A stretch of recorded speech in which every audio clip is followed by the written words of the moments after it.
Amen. Alors on dit Amen ensemble? Amen. Gloire au Seigneur. Hein?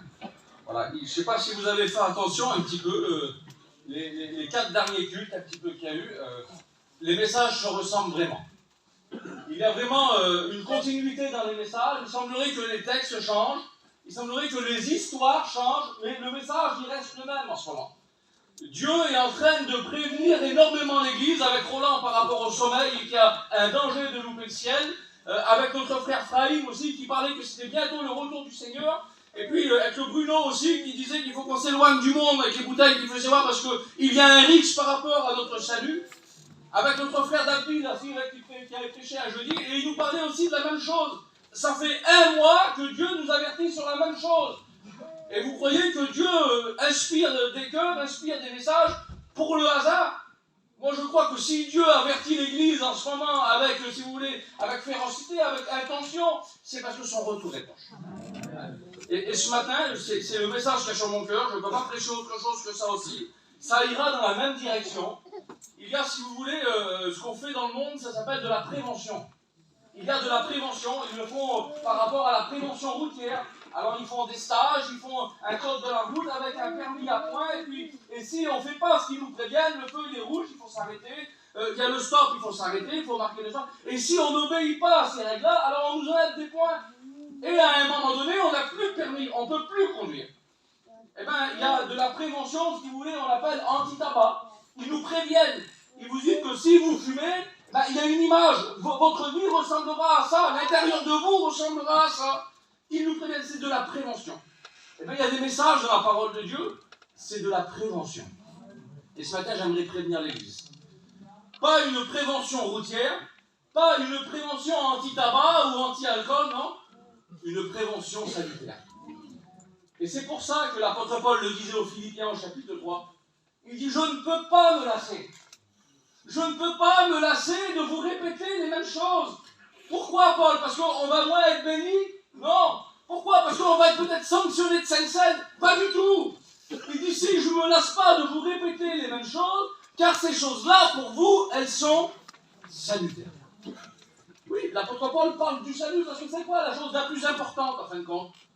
C'est qu'on ressent un petit peu moins la présence de Dieu, c'est qu'on vient de nous sanctionner parce qu'on n'a pas été correct dans la semaine, ou c'est qu'on loupe le ciel? La chose la plus importante, frères et sœurs, ce matin, et qu'on doit réaliser ensemble, c'est de ne pas louper. Son retour est proche, on le voit, tout nous montre qu'il revient bientôt. Et aujourd'hui, on s'inquiète. On s'inquiète de savoir peut-être qu'il y aura une 5e vague, une 6e vague, peut-être, on ne sait pas. On s'inquiète, est-ce qu'on va pouvoir partir cet été? Les courriers, on va prendre des procès de 500 €, ça nous inquiète. On s'inquiète de savoir si on a bien fait les rappels de vaccins, on s'inquiète comment gagner de l'argent et placer un petit peu d'argent pour cet été, on s'inquiète. Mais la chose la plus inquiétante dans notre vie aujourd'hui, c'est de savoir si on est conforme pour aller jusqu'au ciel, frères et sœurs. Je regardais l'introduction du livre d'Amos, et je ne parle pas de nous, mais vous allez voir, ça nous ressemble énormément. Je parle de l'introduction du livre d'Amos.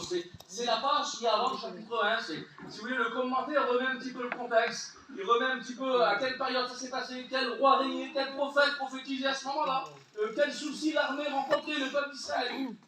Et le prophète Amos va dire ces choses-là. Il va dire qu'à cette époque-là, au temps d'Amos, le peuple faisait très bien ses affaires. Le peuple de Dieu, le peuple d'Israël, il va dire que économiquement, il se développait très très bien. C'est ce que l'homme va dire, c'est par rapport aux recherches qu'il a fait. Il va dire qu'ils sont dans une période assez calme finalement, une période de prospérité, où tout va bien. Et il va dire qu'ils accumulent les propriétés. C'est pas moi qui le dis, c'est la préface du livre d'Amos, vous le lirez. Et ils ont une maison d'hiver, ils ont une maison d'été, ils en ont plusieurs. Et puis, si vous voulez, ils ont une certaine stabilité. Il va dire qu'ils profitent du luxe et du meilleur confort de l'époque.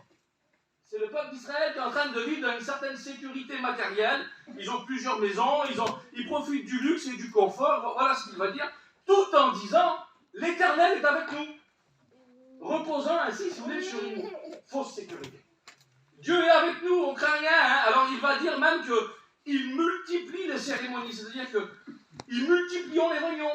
Il faut rajouter des réunions dans la semaine parce qu'il y en a besoin. Il faut rajouter des réunions où ça va attirer du monde avec des guitaristes parce qu'on en a besoin. Alors on multiplie. Et eux, s'ils se cachaient derrière ça. J'ai fait la semaine. Cette semaine, j'en ai fait 6. J'ai été à l'extérieur, hein. Et puis, il se cachait un petit peu derrière ça. Mais il va dire aussi, il multipliait les fêtes et les repas bien arrosés. C'est le peuple d'Israël à l'époque d'Amos qui dit ça. Hein. On ne parle pas de nous ce matin, je sais que parmi nous, c'est pas comme ça.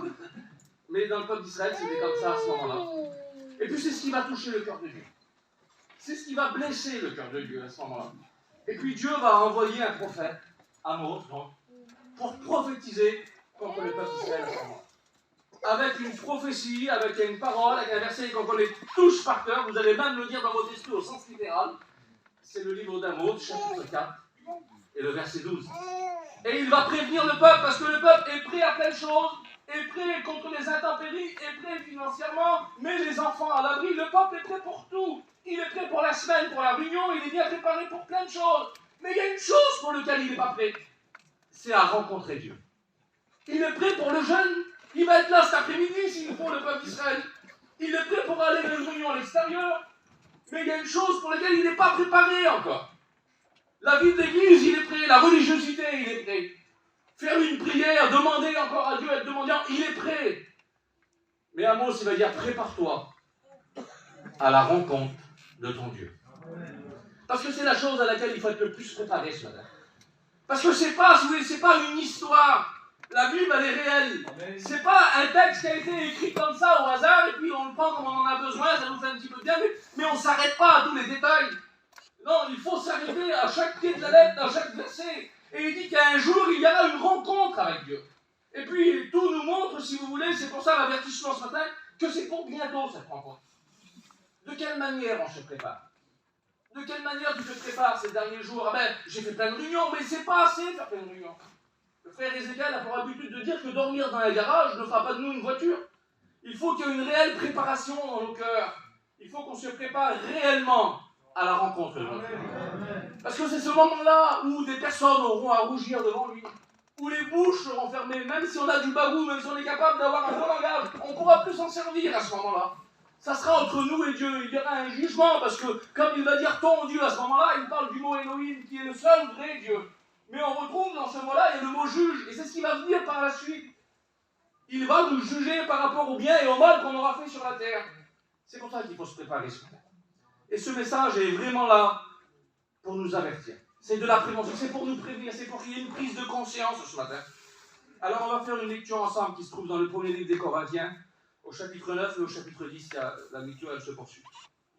L'apôtre Paul nous avertissait déjà qu'il y a un danger. Je le lis pour vous. Il dit tous ceux qui combattent.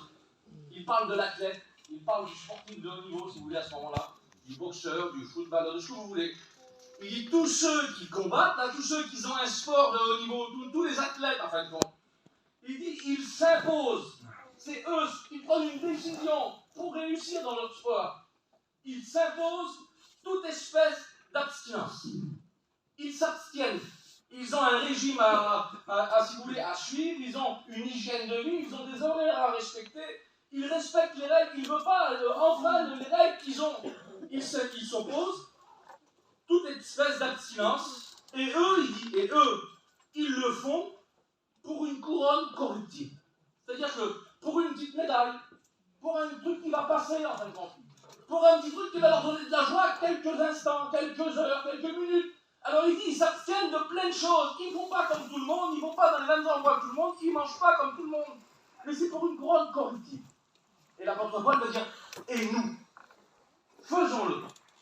Faisons-le, abstenons-nous. Allons pas selon nos désirs charnels, allons pas selon la convoitise de nos yeux.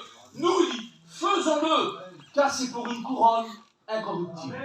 Et encore une fois, il replace le ciel au centre de la conversation. La couronne incorruptible, c'est pour aller dans la gloire, c'est pour le ciel, encore une fois de plus. Et c'est pour ça que c'est important. Et regardez ce qu'il va dire. Il dit, moi, il parle de lui, Paul. Il dit, moi donc, je cours, mais non pas comme à l'aventure. Hein. Je ne joue pas ma vie chrétienne un petit peu à la roulette russe. Je ne fais pas un petit peu comme j'ai envie. Je cours, mais je ne fais pas comme à l'aventure, je ne fais pas n'importe quoi. Il dit, je traite durement mon corps. Il est en train de dire par là, j'ai les mêmes envies que vous, moi. J'ai les mêmes désirs que vous, j'ai envie d'être habillé de fin lin, couleur pourpre, parce que c'était les habits de l'époque. Moi aussi, j'ai envie de mettre ces vêtements-là. Moi aussi, j'ai envie de porter de la marque. Et puis un peu plus loin dans les études, il va dire, oui, je les porte, les marques. Mais il dit, c'est les marques de Christ que je porte. C'est ce que nous devons porter ce matin. Il dit, je m'abstiens, il dit, je me retiens, je le tiens, mon corps. Il a des désirs charnels, il a des désirs contraires à l'esprit, mais je le tiens assujetti, parce que même moi, je voudrais faire comme vous, sinon. Il dit, de peur d'être moi-même rejeté après vous avoir prêché. Parce qu'on peut prêcher et être rejeté, parce que si on est désagréable à Dieu, et il va le dire au chapitre 10, frères et sœurs, je ne veux pas que vous ignorez ces choses. Nos pères, il parle de l'Ancien Testament avec tous ceux qui étaient avec Moïse et le peuple d'Israël, le peuple élu de Dieu. Il dit, nos pères ont tous été sous la nuée, sous la présence de Dieu. Et ils ont tous passé à travers les mers en Moïse, ils ont été baptisés en Moïse à travers la mer. La présence de Dieu, le baptême à travers la mer, et il continue, il dit, et ils ont bu le même breuvage spirituel, ils ont mangé un aliment spirituel, ils ont bu un breuvage spirituel, car ils buvaient à un rocher qui les suivait, et ce rocher était Christ. L'apôtre Paul est en train de nous faire dire, ils ont eu la présence de Dieu, ils ont été baptisés à travers la mer, ils se sont nourris du rocher spirituel qui était Christ, mais il dit la plupart d'entre eux furent désagréables. Juste ça, là. Juste pas agréable à Dieu. Oui, ben il y a quoi? Il n'y a pas de danger. Si je pêche, c'est dangereux. Si je fais des mauvaises choses, c'est dangereux. Si je vis dans le mensonge, dans toutes ces choses qui viennent. Si je vis dans le péché à outrance, là, c'est dangereux. Non, non, c'est pas ce qu'il va dire l'apôtre Paul. Il dit la plupart d'entre eux furent désagréables. Ils avaient des mauvais désirs. Voilà le mot qu'il va employer. Et il dit ils sont tous morts au désert. Ils n'ont pas rentré dans la terre promise. Ils n'ont pas été dans la promesse que Dieu leur avait faite. Et la promesse de nous, c'est quoi que Jésus nous a fait? Il dit, je m'en vais, mais il dit, je reviens vous chercher, je vous emmène au ciel dans pas longtemps. Dans pas longtemps, c'est le ciel, c'est la terre promise pour nous. Et c'est pour ça qu'il faut être agréable à Dieu. Il va dire, le peuple, lui, le peuple là, il s'assit, il dit, il vient à la réunion, en fin de compte, ça veut dire ça. Il se nourrit, il s'abreuve spirituellement, mais il dit, il se lève après, et il faut qu'il aille se divertir. C'est le texte de la parole de Dieu, hein, vous le lirez dans 1 Corinthiens 10, verset 7. Le peuple s'assit pour manger et pour boire, puis il se lève pour se divertir. Parce que la présence de Dieu ne lui suffit pas. La réunion ne lui suffit pas. C'est trop triste en fait. Il faut une vie chrétienne un peu plus moderne, un peu plus au goût du jour. Mais il y a un danger parce qu'on devient désagréable à Dieu. Et il va dire au verset, si vous voulez, au verset 11, par deux fois, il va nous dire au verset 6 et au verset 11, à deux reprises, il marque l'accent, il va dire ces choses leur sont arrivées. C'est réel, ça leur est arrivé réellement. Ils sont morts en désert, ils ne sont pas rentrés dans la terre promise. Parce que ça leur est arrivé réellement. Il dit, ces choses leur sont arrivées pour vous servir d'exemple. À nous qui arrivent à la fin des siècles. C'est nous qui arrivons à la fin du temps. C'est l'église là, c'est l'église des dernières heures, c'est l'église des dernières minutes. Et il dit, ces choses-là, ils ont péri au désert parce qu'ils étaient désagréables et il dit, ça leur est arrivé pour vous servir d'exemple à vous. Et regardez ce qu'il va dire. Pour notre instruction, à nous qui sommes parvenus à la fin des siècles, ainsi donc, que celui qui croit être debout, prenne garde à ne pas tomber. Alors au Seigneur, je pense que c'est un texte qui parle vraiment. C'est une histoire qui nous parle vraiment et l'apôtre Paul nous avertit énormément sur ce texte-là. On va faire une deuxième lecture. Et là, c'est plus l'apôtre Paul, c'est notre Sauveur Jésus-Christ qui parle. Et c'est dans l'évangile de Matthieu, chapitre 25. Et là, il y a des gens, il y a les gens de l'époque, et il se met à prêcher. Et puis, Matthieu 25 nous dit ça. C'est Jésus qui se met à prêcher, il y a une assemblée qui est là, et puis il dit, alors le royaume des cieux. Il commence par ces mots-là. Et puis j'ai regardé pratiquement tous les messages de Jésus. Il parle du royaume des cieux. À aucun moment, Jésus, vous le verrez dans la Bible, dans tous les évangiles, les quatre, vous pouvez chercher en long et en large dans les quatre évangiles, à aucun moment, il prêche la terre. À aucun moment, il conseille de s'installer sur la terre et de prospérer sur la terre et que tout va bien sur la terre. Tous ces messages, il les commence comme ça. Alors, le royaume des cieux, il remet l'accent sur ce qui est le plus important dans nos vies. C'est d'aller au royaume des cieux. D'ailleurs, comme il va envoyer ses disciples, il dit allez et dites que le royaume des cieux est proche. Ses premiers messages dans Matthieu 3, il dit repentez-vous car le royaume des cieux est proche. Et puis après, il va même plus loin, il dit écoutez, il faut que vous fassiez violence. Parce que c'est ça, les violents, qui va s'emparer du royaume des cieux. Et à plusieurs reprises, il va parler de ça, que du royaume des cieux. Dans Matthieu 22, il va dire le royaume des cieux est semblable à un roi qui fait des noces pour son fils. À un filet qu'on jette à la mer, le royaume des cieux est semblable. Et il y a plusieurs messages de Jésus. Il parle toujours du royaume des cieux. Et là, en Matthieu 25, il commence comme ça. Il dit, alors le royaume des cieux sera semblable à 10 jeunes femmes. Il dit qui, ayant pris leur lampe, les 10 ont fait, si vous voulez, une rencontre personnelle avec lui, avec Dieu. Ils ont fait une expérience. Allez, on a accepté Christ. On a notre lampe qui est allumée, c'est bon. Et qu'est-ce que vous faites, les 10? Eh bien, les 10 allèrent à la rencontre de l'époux. Posez la question aux 10, ils sont assis dans le même endroit, dans la même réunion, et puis ils font les mêmes messages. Posez-leur la question, vous faites quoi? Eh bien, on attend l'époux. On attend le Christ. Mais regardez ce que la parole de Dieu va dire. Il va dire que 5 d'entre elles étaient insensées, si vous voulez. Étaient folles, le texte de la parole de Dieu dit comme ça. Étaient négligentes. Étaient moins spirituelles. Étaient désagréables, si vous voulez. Ce que Paul nous enseignait. Il dit 5 autres étaient sages aussi. Ils voulaient vivre le vrai évangile. Ils n'avaient pas peur de se mettre à genoux et puis de passer du temps dans la prière. Ils n'avaient pas peur de faire l'œuvre de Dieu, si vous voulez. Et puis, le texte continue. Il va dire les folles, ceux qui sont un peu négligentes, ceux qui vivent comme bon leur semble, en prenant leur lampe, leur vie chrétienne, leur témoignage, un jour, allez, ça s'allume et c'est bon. On te reconnaît comme une chrétienne, comme un chrétien, t'as ta lampe allumée. Mais il dit qu'avec eux, ils ne prirent point d'huile. Ils ne prirent point d'huile, pas de vie d'onction, pas de vie de l'esprit. Mais les sages prirent avec leur lampe de l'huile dans des vases. Comme les poutardés, tous s'assoupirent et s'endormirent. Au milieu de la nuit, on cria « Voici l'époux, allez à sa rencontre !» Et lorsque toutes ces femmes se réveillèrent, ils se préparaient. Encore dans le livre d'Amos, ils se mettent à se préparer. Mais de quelle manière ils se préparent?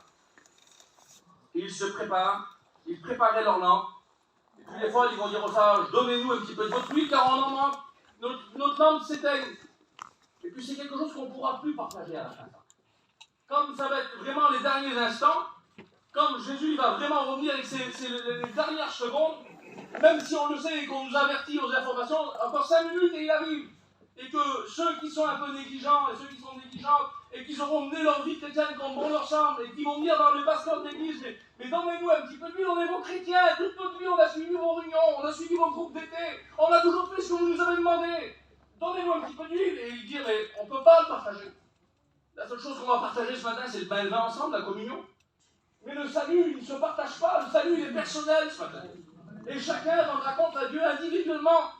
L'homme ne pourra pas rendre compte pour sa femme et la femme ne pourra pas rendre compte pour son mari. C'est individuel, c'est son expérience personnelle, c'est sa relation intime avec le maître personnel. Et ils vont dire, mais on ne peut pas partager. Allez en acheter à ceux qui en manquent. Et puis l'histoire nous dit, pour vous couper au cours, que comme ils vont aller, l'époux va arriver, ceux qui étaient prêts, ceux qui avaient des vases d'huile dans la main, ceux qui avaient dans une main une lampe et dans l'autre main le vase prêt à remettre de l'huile dans la lampe comme il en manquait, allez et rentrez dans les noces. Puis l'histoire nous dit que ceux qui vont revenir un petit peu plus tard, par manque d'huile, ils vont venir, ils vont bien frapper à la porte. Ouvrez-nous, c'est nous, tu nous connais. Et puis quelles sont les paroles qu'ils vont entendre?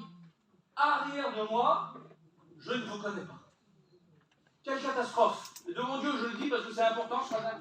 Quelle catastrophe, on va se présenter et on va écouter ces paroles. Le mal, il n'y aura plus de moyen de rachat. C'est pour ça que ce matin, il faut être prêt. C'est ce matin, il ne faut plus attendre, il ne faut plus être négligent. C'est ce matin qu'il faut remplir des vases d'huile. Je me faisais un petit peu la scène, si vous voulez, dans mon esprit. Et j'imaginais cette femme avec la lampe et l'autre avec le vase d'huile. Mais l'autre, pourquoi tu n'as pas pris de vase d'huile, tu vois? Pourquoi que dans ta main, il n'y a pas... C'est bon, je l'ai fait. Je vais transpirer, mais c'est rien du tout, c'est pas grave. Restons dans les Je me pose un peu la question, si vous voulez, à ces femmes-là. Mais comment ça se fait que tu as pris ta lampe et tu n'as pas fait comme eux? Ben, je les imaginais tout simplement avec des mains embarrassées. Ben, je n'ai pas pu. J'ai pas pu, j'avais ça dans cette main. Là, j'avais ma lampe d'huile, c'était, mais j'avais mes affaires. Il fallait que je fasse mon travail, il fallait que je fasse toutes ces choses-là. Je ne pouvais pas prendre de réserve d'huile. Alors je pense que ça suffisait la lampe. Mais oui, mais elle s'éteint ta lampe, comment tu vas faire? Tu ne peux pas aller dans les noces, il faut remettre de l'huile. C'est la vie d'onction, c'est la vie de l'esprit. Alors on sait très bien que ce n'est pas le Saint-Esprit qui sauve. C'est Jésus-Christ, notre Sauveur. Mais comme il est parti, il dit, moi je ne vous laisse pas seul. Hein. Je vous envoie mon meilleur copain.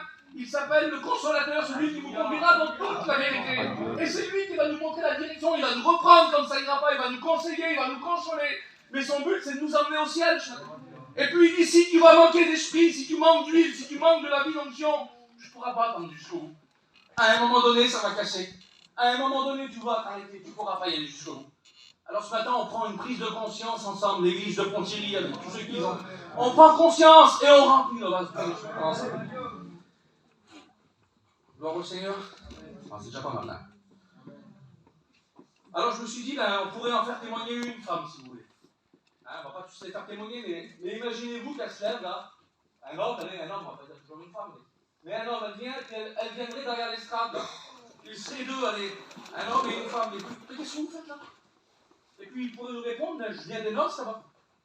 J'avais ma lampe, hein, elle était allumée encore, hein. J'avais ma lampe.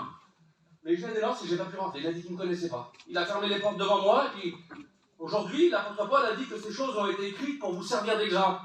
Alors je viens tout simplement vous servir d'exemple ce matin. Mais qu'est-ce qu'il y avait dans ta vie? Ben, je ne fais pas une réunion, mais il y avait des petites choses cachées que personne ne savait. C'était quoi, toi? Ben, moi, c'était le mensonge. Je me permettais de mentir, franchement.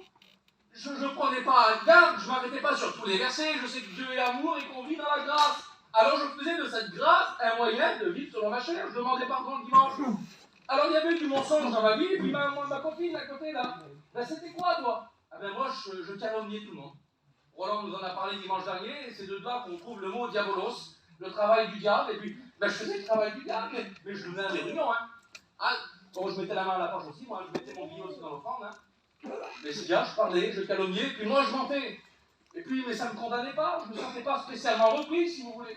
Parce que j'assistais à mes 3 réunions la semaine, j'étais fidèle pour ça. Alors j'aimerais lui dire à celle qui mentait, là, le verset de l'Apocalypse, chapitre 2, verset 18, où il va dire que pour les lâches, les incrédules, et là il va donner toute une catégorie de personnes, et il va dire ces mots-là, et tous les menteurs. Et là il faut s'arrêter sur les là. On les prend au pied de la lettre, on les prend comme ils sont écrits. Et tous les menteurs, leur part, ils vont au ciel? Non. Leur part sera dans les temps ardents de feu et de souffle. Ben, je suis là ce matin, ça me tue moi parce que je mentais. Je n'avais pas lu ce verset-là. Je ne me nourrissais pas de la parole. Je n'étais pas averti par ça. Alors si je suis là ce matin, il faut que je vous serve d'exemple. Faites pas comme moi.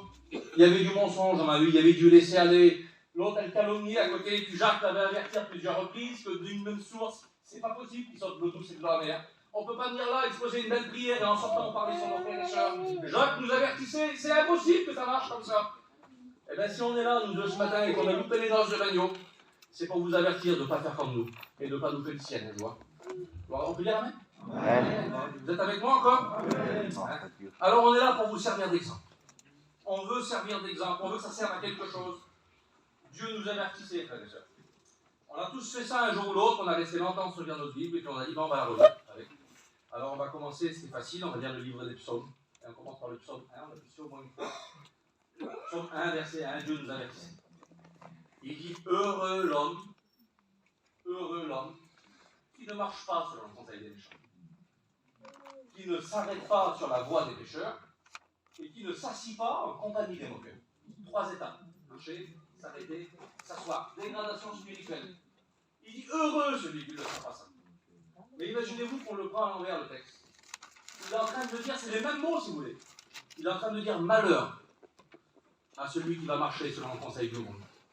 Malheur à celui qui va s'arrêter sur la voie des pécheurs. Malheur à celui qui va s'assire en compagnie des moqueurs. Il y a un grand malheur, et puis c'est ce que ces femmes pourraient nous dire, on a vécu un grand malheur parce que notre vie était terrestre, charnelle, mondaine, il suffit qu'on venait à l'église, on croyait que ça suffisait, nous. Mais notre vie était très terrestre, terre à terre, et puis malheur à nous, parce qu'aujourd'hui le ciel s'est fermé sur nous. Malheur à celui qui va marcher selon la pensée du monde, qui va se nourrir du monde, qui va parler avec le monde, qui va s'assire avec le monde. Malheur. Mais il dit, le texte continue. Malheur à celui qui s'assit. Et un tout petit peu plus bas, il est marqué cela. Mais celui qui prend son plaisir en Dieu. C'est plus les mêmes plaisirs. Il ne va pas prendre son plaisir là. Il dit malheur pour celui qui va vivre ça. Et il dit celui qui va prendre son plaisir en Dieu. Il n'a pas besoin de venir s'assire comme le peuple qu'on a vu tout à l'heure avec l'apôtre Paul, là, et puis aller se divertir. Il prend son plaisir en Dieu. C'est Dieu seul son plaisir. Sa joie est en Dieu. Son passe-temps, où il se passe le temps, c'est en Dieu. C'est Dieu qui l'aime. Et qu'est-ce qui se passe pour lui? Ben, il dit, celui-là, il est comme un arbre planté près d'un courant d'eau. Ben, qu'est-ce qui se passe? Il donne du fruit en fait. C'est un chrétien qui est nourri, c'est un chrétien qui est désaltéré, c'est un chrétien qui donne du fruit. Oui, mais il va être persécuté, oui, il va être persécuté. Oui, il va avoir des combats, oui, il va passer par la maladie, pareil. Et qu'est-ce qui va se passer? Et il dit, ces feuilles ne se flétriront pas. Elles resteront toujours vertes, il sera toujours béni, il sera toujours accompagné de la grâce de Dieu. Vous comprenez ce matin ensemble? C'est pour ça, ce matin, j'ai marqué ça, il faut prendre la parole de Dieu très au sérieux. Notre vie chrétienne, notre témoignage, les choses de Dieu en fin de compte. Et prendre au sérieux, c'est quoi? Prendre au sérieux, c'est mettre en pratique. C'est pas seulement écouter ce matin, mais c'est de l'accomplir dans nos vies à partir de tout à l'heure. C'est laisser toute notre ancienne vie, en fait. La Bible nous dit qu'on marche en nouveauté de vie, on est une nouvelle créature, ce qui est ancien est passé. Et on voit qu'il y a eu des conversions et ils n'ont pas laissé ce temps. Ils gardent l'ancienne vie encore, ils sont attachés, si vous voulez. Et bien, prendre la parole de Dieu au sérieux et la mettre en pratique, c'est laisser notre ancienne vie. Nos anciens plaisirs, nos anciens loisirs, tout ce qu'on aimait, en fin de compte, qui était du monde, ben ça doit disparaître de nous. On doit s'en détacher une fois pour toutes, si vous voulez. C'est arrêter de faire ce qu'on fait dans le monde et qu'on n'est pas capable de faire pour Dieu. Alors c'est quoi? Ben, c'est les kilomètres qu'on est capable de faire pour une soirée dans le monde et qu'on ne fera jamais pour une réunion. C'est le temps qu'on est capable de passer dans un endroit mondain et qu'on n'est pas capable de passer dans une réunion. C'est l'argent qu'on est capable de donner pour s'acheter ce qu'on aime, ce qui nous fait plaisir, ce qu'on voit, et puis qu'on ne sera jamais capable de donner dans une réunion. Vous êtes comme moi, vous. On met 10 euros dans l'offrande et on reprend 5. On ne donne pas tout pour Dieu. Même ça, on est capable de reprendre 5 euros parce que c'est trop dur de donner 10 euros parfois. Eh bien, il faut arrêter avec ça. Et il faut se donner à Dieu entièrement. Hein? Jésus, il va prêcher, regardez. Jésus, il prêche dans l'évangile de Jean, chapitre 15, verset 19. C'est encore Jésus, c'est notre exemple. Hein. Il prêche et il va dire ces mots-là. Il dit, si le monde vous hait, si le monde ne vous aime pas, il dit, sachez que, à moi, il m'a haï avant vous. Avec mon langage, il ne m'a pas aimé. Avec mon comportement, le monde ne m'a pas aimé. Avec ce que je prêchais, le monde ne m'a pas aimé. Avec ce que je voulais vivre et ce que je vivais et ce que j'apportais, le monde ne m'a pas aimé. Il dit, s'il ne vous aime pas, c'est normal. En fait, vous êtes dans la bonne direction s'il ne vous aime pas. Mais il est en train de dire par là que si le monde vous aime, il y a un problème, frères et sœurs. Si le monde vous déroule le tapis rouge, et puis si les amis du monde vous adorent, il dit, le monde aime ce qui est à lui. C'est qu'on ressemble trop au monde à ce moment-là. C'est normal que le monde ne nous aime pas. T'en fais pas si le monde ne t'aime pas. Par contre, si le monde t'aime bien, si le monde t'ouvre ses portes, si le monde te débarque le tapis rouge, c'est qu'il y a une anomalie, frères et sœurs. David Wilkerson disait ça un jour, j'ai lu un livre de lui, là, il m'a bouleversé. Et il va parler du chrétien, le chrétien complaisant. Alors c'est un mot qu'on n'entend pas, mais c'est le chrétien moderne, si vous voulez. C'est le chrétien qui est plaisant dans sa vie chrétienne. Il est dans tous les réunions, dans tous les séminaires, et puis il est dans tous les endroits où il faut être aussi, en fait. Il est dans tout là, ça ne le dérange pas du tout. C'est le chrétien qui est plaisant, c'est David Wilkerson qui en parle. Hein. Et ça veut dire c'est le chrétien qui est indulgent. C'est pas grave, c'est le chrétien qui dit c'est pas grave, il n'y a plus pire en fait. C'est ce chrétien-là. C'est le chrétien où il se permet tout. Un peu le chrétien cool 2022, c'est le chrétien de l'époque d'aujourd'hui, il faut vivre comme ça, c'est avec d'autres temps que voulez-vous. C'est un chrétien qui est plus attaché à son bien-être, ou son matériel, ou son travail, son argent, son loisir, à sa compagnie, aux beaux endroits, aux beaux repas bien arrosés, comme nous disait le livre d'Amos, à sa garde-robe et tout ce qui fait sa vie, tout ce qu'il aime. Il est plus attaché à ça qu'à Christ, qu'au ciel. Et David Wilkerson en parle dans son livre, c'est une merveille, je vous le conseille, ça s'appelle Une plus grande fête de Jésus, si vous voulez le lire, c'est une merveille. C'est un chrétien qui a une satisfaction personnelle de lui-même. C'est-à-dire qu'il en fait assez pour lui. Ben, comme on se trouve qu'on en fait assez, c'est qu'on est loin de la parole. Parce que dès l'instant qu'on se rapproche de Jésus, dès l'instant qu'on se rapproche du miroir, on se voit vraiment petit. Vous comprenez qu'on se voit vraiment petit devant Dieu. On n'a aucune satisfaction de nous-mêmes. Mais pourtant, tu es béni, tu fais tout ce que je ne suis pas. Oui, mais quand tu te rapproches même que je suis béni, toi tu me béni parce que mais moi je suis proche de Jésus et je vois que je ne suis pas à la hauteur encore. Je vois que je me rapproche du miroir, c'est pour ça que Jean disait en Jean 3:30, il faut encore que je diminue. Et il faut encore que lui grandisse. Parce que je suis encore trop grand dans la vie, puis lui il est encore trop petit encore dans la vie. Et c'est ce qu'il faut que nous fassions ce matin. Vous êtes encore avec moi? Ouais. Je ne peux pas dire j'ai presque terminé, c'est pas vrai. C'est quelqu'un, le chrétien complaisant, quelqu'un qu'on peut rencontrer facilement dans nos églises, si vous voulez. C'est un mot fort et je le dis quand même, c'est pas grave. C'est le chrétien, c'est David Wilkerson qui le dit. C'est le chrétien qui tolère l'infidélité. C'est-à-dire que c'est le chrétien qui aime Dieu, un peu comme les sages, là, les femmes, là. Ils vont à la rencontre de l'époux.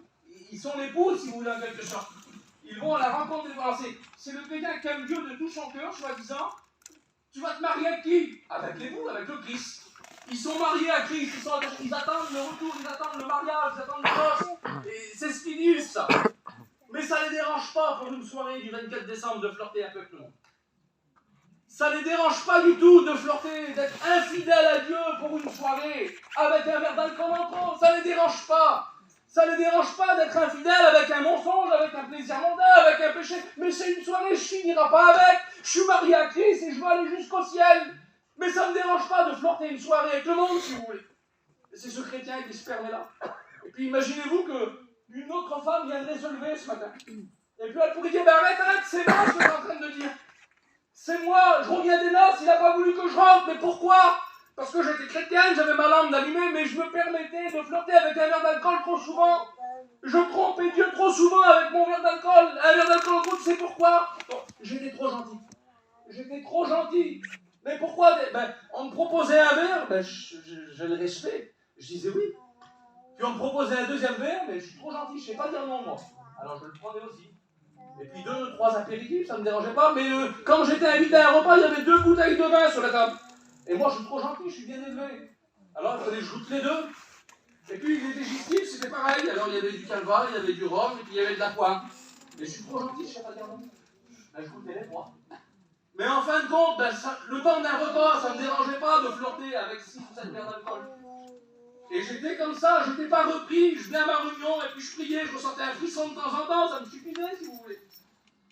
Mais j'ai bien vu, frères et sœurs, que ça m'a fermé les portes du ciel là-bas. J'ai manqué d'huile, j'ai manqué de relation avec le Saint-Esprit. J'avais ma lampe et je n'avais pas de vase, je n'avais pas de réserve. Et puis quand je me suis présenté devant les noces, là, il m'a dit qu'il ne me connaissait pas. Alors aujourd'hui, pour moi, il n'y a plus moyen de rachat, mais si je suis là ce matin, c'est pour vous servir d'exemple, afin que celui ou celle qui rencontre ce problème dans sa vie se mette en règle ce matin avec Christ, parce que c'est pour bientôt, professeur. C'est l'apôtre Paul qui le disait aux Éphésiens. Alors j'ai marqué ça avant, je voudrais le dire, parce que on a des formules toutes trouvées. Ah, si c'est pour le témoignage. Non, c'est pas bon. Ah, c'est pour le témoignage. Si on a dit ça là, là on peut rajouter un verre dedans. C'est pour le témoignage, ça. Paul disait à Timothée, bois un peu de vin pour ton estomac. On connaît même les textes qui nous arrangent, mais on a oublié le mot un peu dans le texte. C'est un peu, c'est tout. Et l'estomac, il va mieux. Et puis Paul disait aux Éphésiens, au chapitre 5, verset 18, il dit, ne vous enivrez pas. Alors maintenant, moi je suis là, je vous sers d'exemple, mais ça me fait du mal le texte. Parce que je l'ai pas bien passé.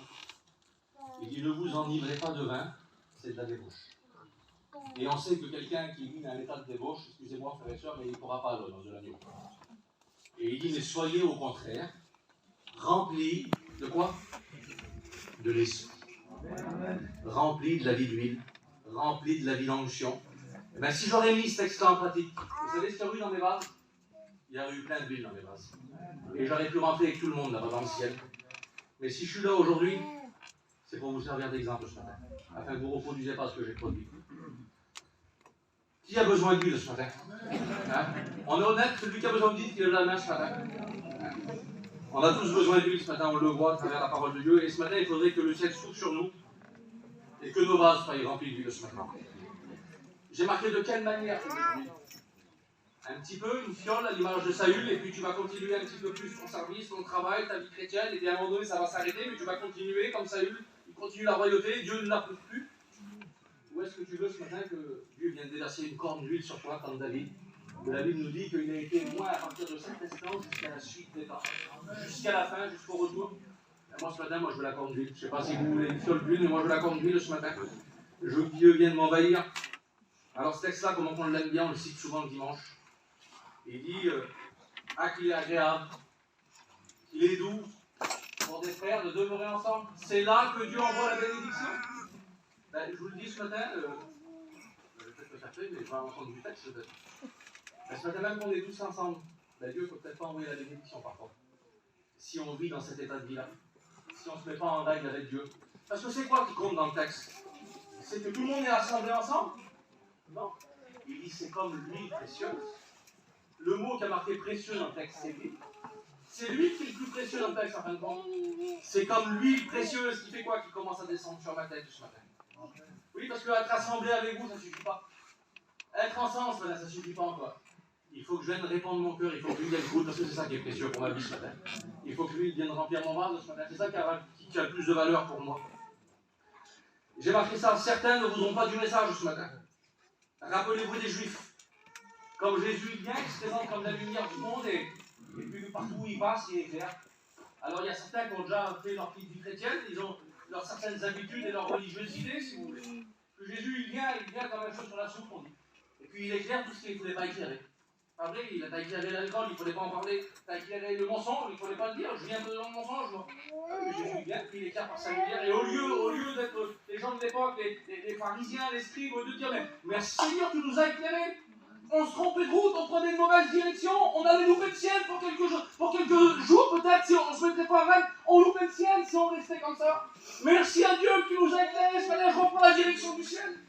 Mais est-ce que les pharisiens de l'époque vont avoir cette réaction-là? Il éclaire, lui. Et la Bible nous dit qu'ils veulent le saisir, ils veulent le jeter en bas d'une montagne, ils veulent le tuer. Ben, ce matin, il y en a qui voudront étouffer le message, ils ne voudront pas qu'on les éclaire, ils ne veulent pas être éclairés par la parole. Ils préfèrent, si vous voulez, garder leur petite image religieuse, la petite image de l'Église, mais être éclairé par la parole. Imaginez-vous qu'on met sur un projecteur ta vie aujourd'hui. Est-ce que tu voudrais? Il y en a plein qui ne voudraient pas. Si c'est pour t'emmener au ciel, c'est pas grave qu'on montre ta vie. C'est pas grave qu'on découvre que tu buvais un verre de trop dans l'église. C'est pas grave qu'on découvre que tu mentais dans l'église. Si c'est pour t'emmener au ciel, qu'est-ce que Jésus va prêcher? Il dit même si vous rentrez avec un œil en moins dans le ciel, le plus important, c'est que vous rentrez au ciel. C'est ça qu'il faut se connaître, même s'il y aura un grand moins, même si c'est pas grave, si tu dois arracher des choses de ta vie. Le but, c'est d'aller au ciel ce matin. Le but, c'est le royaume des cieux et rien d'autre ce matin. Jésus va donner les vraies valeurs aux vraies choses, aux bonnes choses. Matthieu 13, 45, et il redit encore les mêmes mots. Le royaume des cieux est encore semblable à un marchand. Il dit c'est un marchand qui cherche de belles perles. C'est-à-dire c'est vous et moi, le marchand là. Et les belles perles, c'est tout ce qui fait notre vie, tout ce qui enrichit notre vie, tout ce qui embellit notre vie. Alors tout ce que j'aime bien, je prends, c'est cette perle-là, cette perle-là. Et puis j'ai une vie terrible, parce que je viens quand même à l'église, si vous voulez. Alors j'ai tout ce qu'il faut, j'ai des belles perles dans ma vie, et ma vie elle est bien enrichie, elle est bien décorée, ma vie. Mais il va dire voilà, il va dire un jour, il trouve une perle de grand prix. Et ça c'est l'évangile, c'est le ciel, c'est Christ. Il dit qu'est-ce qu'il va faire? Il va la mettre à la suite des autres. Il va garder tous ses belles perles, mais il va rajouter elle qui a de grand prix, pas du tout. Le texte il nous dit il va aller vendre tout ce qu'il avait. Tous ces perles qui faisaient de sa vie, toute sa vie qui était aussi bien décorée, il va se débarrasser de tout pour garder la seule vraie perle de grand prix.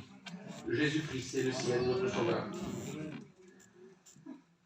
Jésus va prêcher un message un petit peu dur, peut-être comme moi ce matin, je ne sais pas, mais si c'est pour vous emmener au ciel, ça ne me dérange pas du tout. Jésus, dans l'évangile de Jean, chapitre Jean 6, 46, il va dire, il va prêcher un message un petit peu dur. Il va vraiment prêcher, vous serez délivrés, tout ira bien. Il ne prêche plus ça à ce moment-là. Venez et tout sera beau, vous serez guéris, vous allez sauver vos familles. Ça fait partie de la Bible, mais là il ne prêche pas ça, il prêche autre chose. Un peu plus dur. Royaume des cieux, comment être pour rentrer au ciel. Et puis la Bible nous dit dans Jean 6, 46 que dès ce moment-là, plusieurs des disciples se retiraient et n'allaient plus avec lui.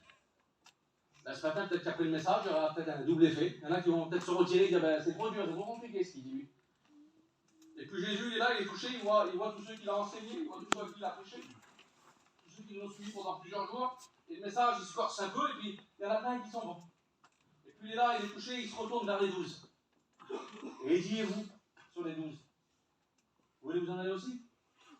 Puis Pierre, il nous bénit là, il avait rendu dans ses seins, il bénit, il ne veut pas savoir. Pierre, il est là, il est en train de dire, oui, c'est peut-être vrai ce que je dis, c'est dur. Simon-Pierre répondit, Seigneur, à qui nous irions? Il est d'accord avec ceux qui s'en vont. Hein.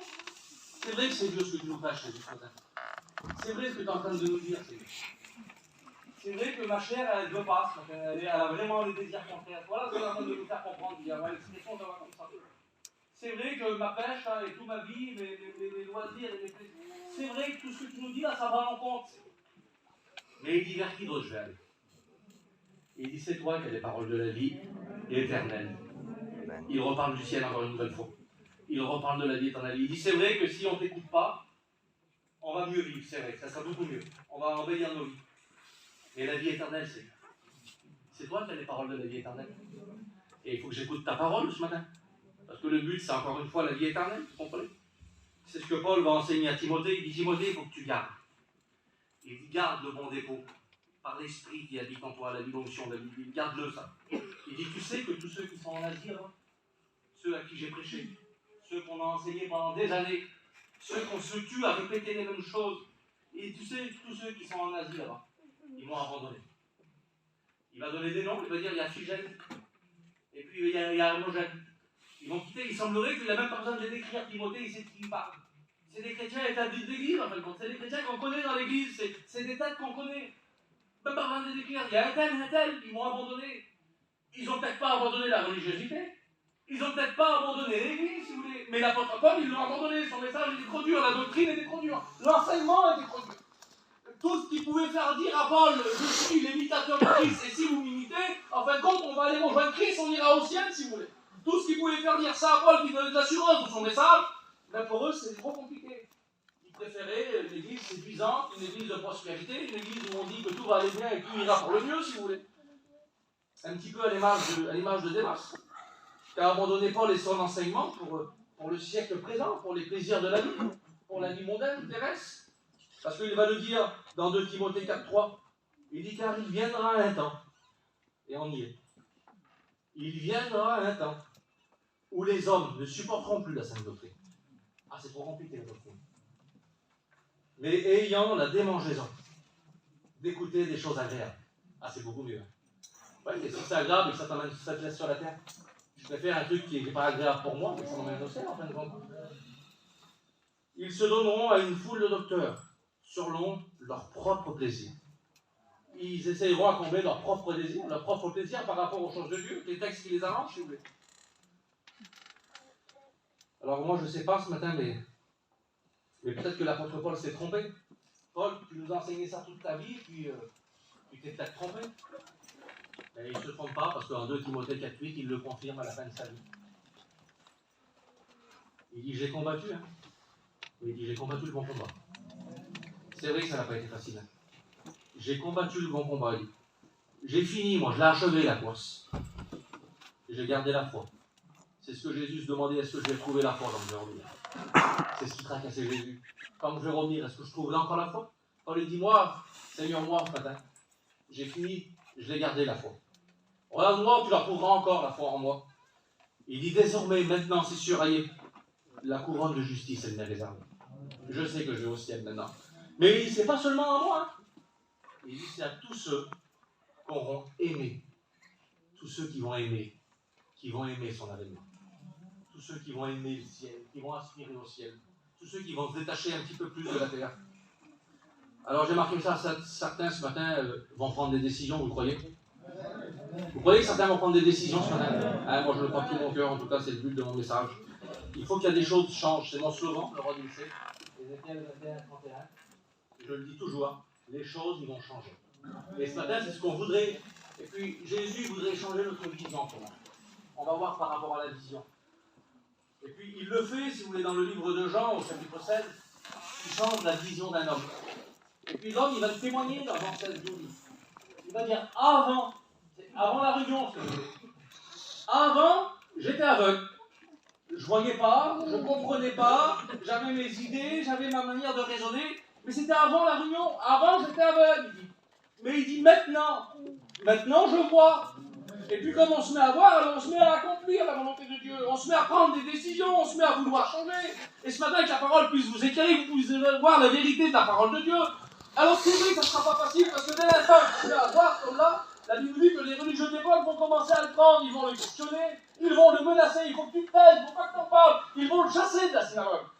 Oui, on n'hésitera pas à vous chasser des repas, on n'hésitera pas à vous chasser des soirées bien arrosées, on n'hésitera pas à s'éloigner de vous, on n'hésitera pas à se moquer de vous, à vous menacer, on n'hésitera pas si tu décides de changer. La compagnie n'hésitera pas à t'envoyer. Même plus que ça, on n'hésitera même pas à vous lapider. Rappelez-vous d'Étienne, acte 7. Il est là, il est béni, et il tient tête à toute la religiosité de l'époque. Parce qu'il ne se plie pas à la volonté, il ne se met pas dans le moule du monde, il n'est pas conforme au siècle présent. C'est pas un chrétien 2022, un chrétien plaisant, c'est pas un chrétien qui est indulgent, c'est pas un chrétien qui se permet des infidélités avec le monde, c'est un chrétien qui reste ferme sur la parole. Et les religieux de l'époque, qu'est-ce qu'ils font? Tous ceux qui vivent la religiosité, ils n'aiment pas ça. Ils n'aiment pas qu'on change de vision, ils n'aiment pas qu'on devienne spirituel. Parce qu'il faut se fondre dans le moule, si vous voulez. Alors on prend des pierres, on n'hésitera pas à prendre des pierres contre vous.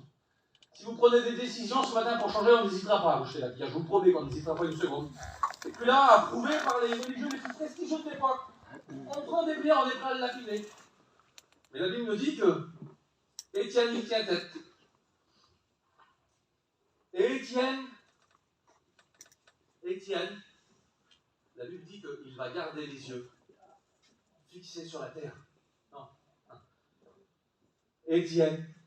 C'est pour ça que la vision, il faut qu'elle change. Alors, Jean 16, là, sa vision a changé. Il s'était témoigné avant, je ne voyais pas, maintenant je vois. Avant, je regardais là, maintenant je regarde là. Et là, il nous dit que Étienne garda les yeux fixés vers le ciel.